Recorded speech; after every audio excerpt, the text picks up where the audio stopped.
ഏത് ബഡ്ജറ്റ് നമ്മൾ കേട്ടാലും അതിനകത്ത് കിഫ്ബി എന്നൊരു 10,000 പ്രാവശ്യം പറയും. പക്ഷേ ഇതിനകത്ത് ഇന്നേ വരെ നടത്തിയിട്ടുള്ള 22,000 കോടി രൂപയുടെ പ്രോജക്റ്റ് മാത്രമേ ഉള്ളൂ നമ്മൾ മനസ്സിലാക്കുക. ഓരോ തവണ പ്രഖ്യാപിക്കുന്ന 2 ലക്ഷം കോടിയുടെ. അതെ. അപ്പോൾ ഇത് ആളുകളെ പറ്റി അപ്പം മലയാളി ആരാ? ഇതിൻ്റെ അഡ്മിനിസ്ട്രേറ്റീവ് കോസ്റ്റ് എത്രയാണ്? റിട്ടയർ ചെയ്ത ഒരു ഉദ്യോഗസ്ഥന്മാരെ അദ്ദേഹത്തിന് ഇഷ്ടക്കാരും മാത്രം ചെയ്യുന്ന ഒരു ഗ്രൂപ്പ് ഓഫ് ആൾ. ശമ്പളത്തിന് അദ്ദേഹത്തിൻ്റെ പെൻഷന് പുറമെ ഇതിന് ശമ്പളം കൊടുക്കും. അത് ഓണറേറിയമാണ്, ശമ്പളമല്ല. ഇതിനെല്ലാം പുറമെ കേരള PWD എന്ന് പറയുന്ന ഒരു ഫുൾ ഫ്ലെജ്ഡ് ഡിപ്പാർട്ട്മെൻറ്റ് നോൺ ഫങ്ഷണലായി. ഏത് റോഡും എന്ത് ചെയ്യണമെങ്കിലും ഈ പറയുന്ന കിഫ്ബിയുടെ പരിധിയിലേ ഇത് ചെയ്യാനൊക്കെ. അതിന് ഒരു റീസൺ ഉണ്ടെന്ന് ഞാൻ മനസ്സിലാക്കുന്നു. ചില ഫേവേർഡ് ഓർഗനൈസേഷൻസ് ഉണ്ട്. ഉദാഹരണത്തിന് ഊരാളുങ്കൽ.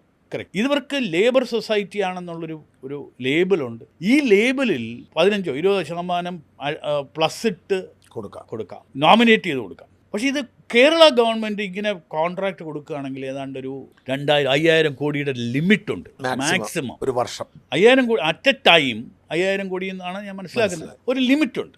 ഈ ലിമിറ്റിനകത്തെ വർക്ക് കൊടുക്കാനും. അപ്പോൾ അവർ സേവ് ചെയ്യാനാണെന്നാണ് പറയുന്നത്. കാരണം ഇനിയിപ്പം ഗവൺമെൻറ് കൊടുത്തില്ലെങ്കിൽ ഈ 5,000-ന് മുകളിലായി പോയാൽ ഈ കോൺട്രാക്ടറും പെട്ടില്ലേ. കോൺട്രാക്ടറിൻ്റെ ഡ്യൂസും ഉണ്ട് ഈ ധവളപത്രത്തിൽ. കോൺട്രാക്ടറിന് കൊടുക്കാനുള്ള ഡ്യൂസ് DA-യും DR-ഉം ഒക്കെ ശേഷം കോൺട്രാക്ടേഴ്സിന് ഉള്ള ഡ്യൂസ് 6,000 ക്രോറാണ്. അപ്പോൾ ഇത് മറികടക്കാൻ പറ്റിയ ഏറ്റവും വലിയ മാർഗം കിഫ്ബിയാണ്. കാരണം കിഫ്ബി ഗവൺമെൻറ് അല്ല, ബോഡി കോർപ്പറേറ്റ്. ഈ ബോഡി കോർപ്പറേറ്റ് എന്ന് പറയുന്നത് പോലും ഐസക്കിന്റെ അഭ്യാസം. അതെ അല്ലേ. ഇത് ഒരുപാട് ജാർഗൺസ് ഇങ്ങനെ പറയുക. ബോഡി കോർപ്പറേറ്റ് അത് ഇതെന്നൊക്കെ പറഞ്ഞിട്ട് കോർപ്പറേറ്റ് ബോഡി എന്ന് പറഞ്ഞാൽ പിന്നെ മനസ്സിലാവും. Body corporate. ഇത് ഇങ്ങനെ ആളുകളെ പറ്റിക്കാൻ ഇതിനെ ചെസ്തംബ് ചെയ്ത് സപ്പോർട്ട് ചെയ്ത് പറയാൻ കുറേ സൈബർ സംവിധാനങ്ങളും. മലയാളി എന്ന് പറയുന്നത് നമ്മൾ പ്രബുദ്ധരാണ് എന്ന് പറയുന്നത് ഇനി പറയാമോ എന്ന് വരെ സംശയിക്കേണ്ട ഒരു സമയം.